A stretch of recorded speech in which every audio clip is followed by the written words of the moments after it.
The day we were leaving, we went to ground zero, and I can only imagine the purpose behind that was for propaganda.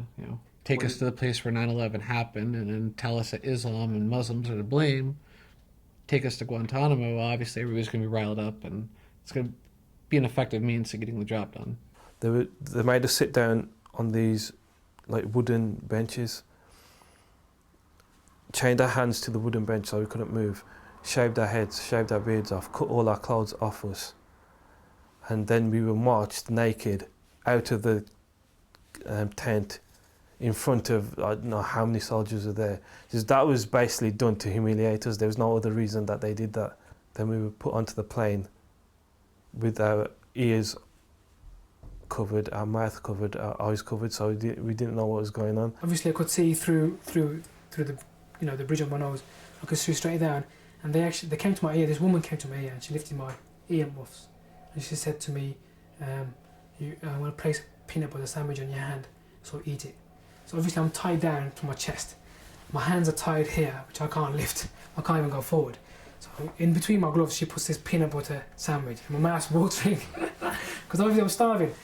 And the smell of the peanut butter sandwich is like, when you haven't had food for decent food, even it's only a peanut butter sandwich. It's not nothing, delicious or exotic, you can say. So obviously I'm there and I'm looking down and I'm thinking, how am I supposed to eat that?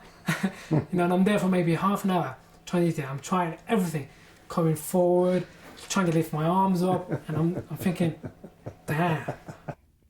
We were just kind of hanging out at the camp because we knew January 11th that day the detainees would be arriving. We were just at the camp. I happened to be the first group of people working at Camp X-Ray. I was doing escorting duties, and they just came on the radio. It was plane landed, and they came on the radio 5 minutes out, and they came back on the radio 30 seconds out. Like the first guy that came off the bus, he came off, and the escort team grabbed him, and then they were just allowing him to get to the holding cage. He was hopping, and the Marines just threw his missing leg. The Marines threw his prosthetic leg out on the ground. When they'd come to take you out your cell, they'd be shaking. They'd be shaking so much that it'd make you nervous, and you'd end up shaking as well. Thinking, why is this guy shaking? I'm shackled. My hands are shackled together. My feet are shackled together. I'm not going to do anything. But you feel that they are really scared, because they were. I think the average age was about 23. After processing them in, they brought us to this block, and they put me in this little cage. As soon as I walk into the cage, I saw this like a toilet hole and stuff.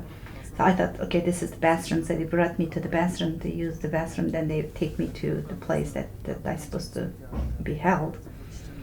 And then I waited and waited and waited, and nobody's coming to take me back from this bathroom. And then after a couple of hours, they brought food, and I'm like, oh, what's going on? This is a bathroom. They brought food to the bathroom for me. But the whole night passed, and then the next day we realized that was not the bathroom, that was the cell block that we were going to stay permanently. It is as though from that moment on you think that you're not a man, you are an animal.